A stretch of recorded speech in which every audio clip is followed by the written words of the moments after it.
Good day to you, one and all. It is I, Justin Hawkins, and this is Justin Hawkins Rides Again. Today, I'm going to be talking about Alice Cooper. So my producer has convinced me to try and wear a top hat. Just looking at the thumbnail of this thing that I'm going to use to reference a recent Alice Cooper performance, he's not wearing a fucking top hat. Why am I obliged to do this? Also, the circumference of my head is vast. This is not going to fit, but it will sit on the top like so. I'll wedge it in. There, that's it. Not quite. Never know what to do with the brim of a top hat. And then the next problem I'm going to have is putting the headphones on, but I'll cross that bridge when I come to it. Justin Hawkins rides again.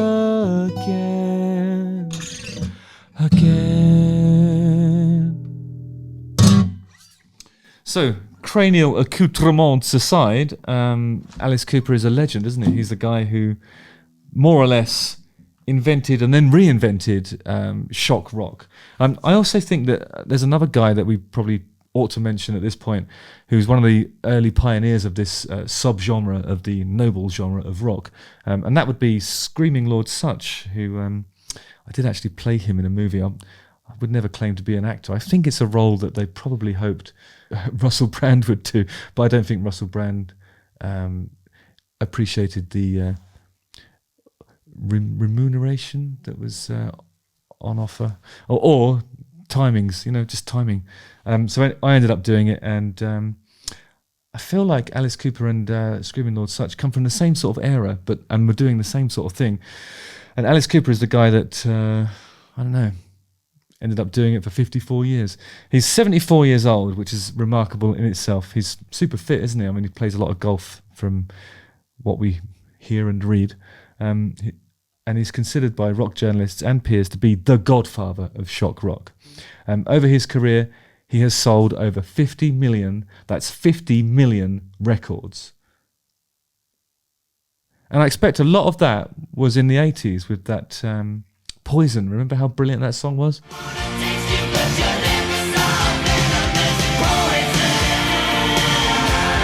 With Steve Stevens on electric guitar, wasn't it? Oh my God, how cool was that? Steve Stevens, of course, being an all-time golden great. He helped to shape the sound and look of heavy metal, and has been described as the artist who first introduced horror imagery to rock and roll, and whose stagecraft and showmanship have permanently transformed the genre. You can't argue with any of that. We actually toured with Alice Cooper. He was so kind to us. This is back in 2003, The Darkness and Alice Cooper. We did a lot of shows in England. The first, it was I think it was calling it the Bare Bones Tour, and it was the first sort of Alice Cooper tour where he was performing the songs without the use of the guillotine and the other props and gimmicks, and it was really just about the music. But he had one prop. The one trick was a bottle of champagne which he was hiding under the drum riser. He would pull it out, shake it up, and then spray the front row with it. And that was really the only thing that would constitute a gimmick in the whole set. And it was amazing because it was just about the songs and the music. And as a recording artist, I mean, you don't sell 50 million records by doing guillotine tricks live. You have to have the songs as well. So that's what sets him apart, really, the material and the spectacle.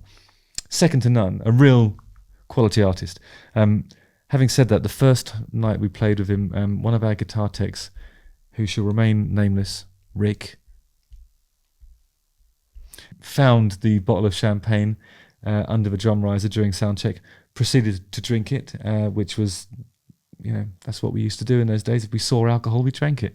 And then I think at the end of the Alice Cooper show, he went to find the bottle. It wasn't there, and he was furious. But he saw the funny side, and we've been firm friends ever since. And of course, we played with the Hollywood Vampires more recently, and our relationship with Alice Cooper was not tarnished by that horrible moment. So I'm going to watch a performance of Alice Cooper, a recent one actually. It's a gig on the 3rd of April 2022. That's this year.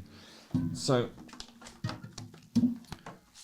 let's have a look and see how he's getting on, because I think one of the things that is popular on my channel is me discussing gentle folk of a certain age who have been doing rock and roll for a long time, and whether or not they can still do it. Now, next question: how do you put headphones on when you're wearing a top hat? The answer is you adjust the sides to that. No, that's That's the nearest I'm going to get. It's going to be one of those situations where I come up from... Oh, I've broken them. That's broken. Ish kaput. Ah, fixed it. See? Oh, no. Gone again. The old handyman jeans coming in handy there. Thanks, Father. Right. So I have to sit like this. No, I'll do this. I'll just do this like a DJ. Maybe DJs perfected this technique because they're wearing unusually large hats that didn't accommodate the headphonery. Somebody should actually make a set of headphones with a really, really long strip there. Maybe it should be the JH 3000 headphones. I'll talk to my headphone partners about that.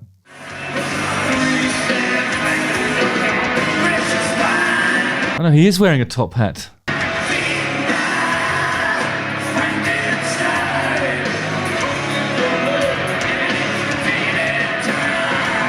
Okay, there is nothing absent from this performance. This is a guy, feet planted, legs akimbo almost. I count 3 belts of varying widths. There's one that actually goes through the loops of the trousers, which are tight.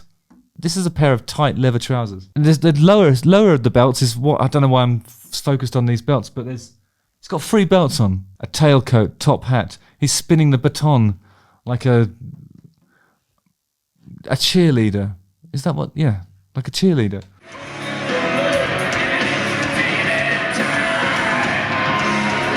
Prowling around, spinning the baton, looking a bit weird. But I think that's the whole thing about Alice Cooper. He's looked weird since the 70s.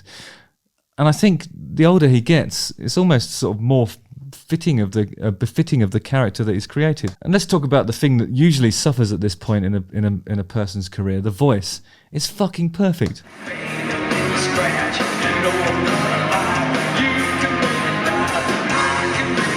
He's singing live, he's hunched double with the effort of it, prowling. He's got the black hair, he's got the skin tight leather trousers, he's got the works. This could be golden. You could consider this golden era Alice Cooper. If there's ever been an advert for golf, this is it. Maybe that's what sets Alice Cooper apart from these singers who are of a similar age that are suffering.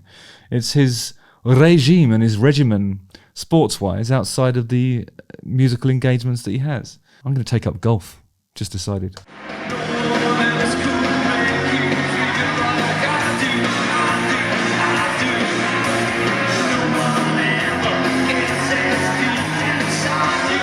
And yeah, there's a bit when he's not singing out of key, but it's a bit sharp in places, and it's a bit flat in places. I always say this: you want to hear that in a performance, because it makes the highs extra high and it makes the lows tolerable. Really, this is a human being operating at the edge of his ability. And you know what? The line that you must straddle in order to do an exciting performance. The exact sort of geographical position of it changes as you get older, but it's important to stay up there, and he's doing just that. It's the golf. It has to be, doesn't it? Look at those shoulders.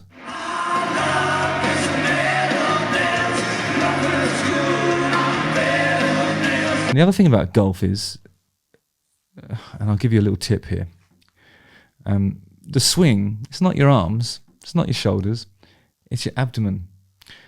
Now, no prizes for guessing which part of your body, your anatomy, is most important when it comes to providing support and power for your voice. That's right. It's your abdomen.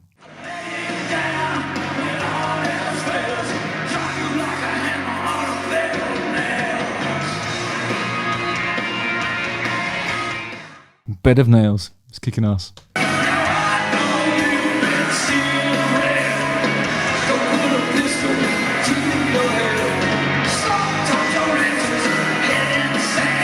I love the the sort of spooky castle setting as well.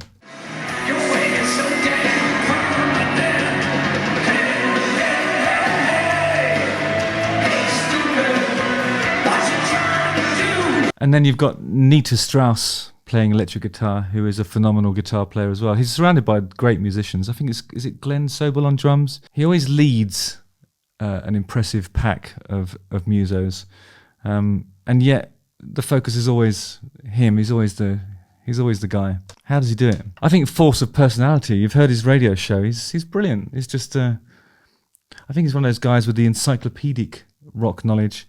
Everybody wants to talk to him. Everyone appreciates his perspective. He's the guy that singers aspire to be at that age.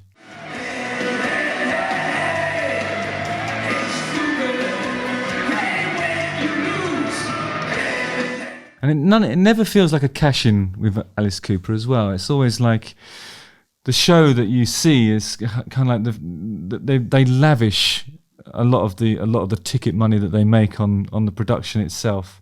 And these musicians that he uses, they're not cheap. Of course they're not. These are the best people. And what's more, it sounds amazing.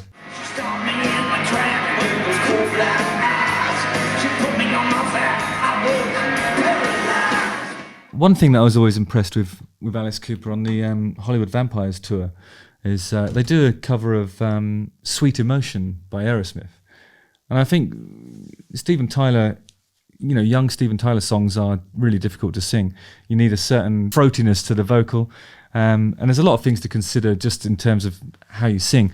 But aside from that, there's a percussion part that Alice Cooper plays live. And it's shakers.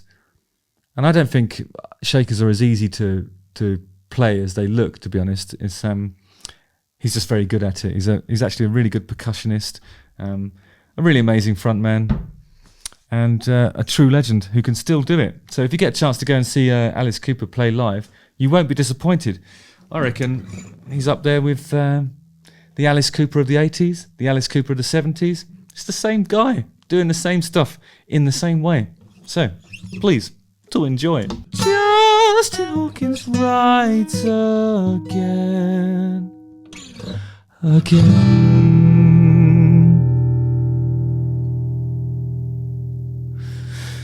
So, to vocalists aged 16 above, go and play some golf. It'll do your voice the world of good. And your composure. And it's a great way to stay in shape. Don't forget to like, subscribe, hit the bell for notifications, watch one of these 2 videos and keep coming back. Nice one, guys. Love you all. Cheers.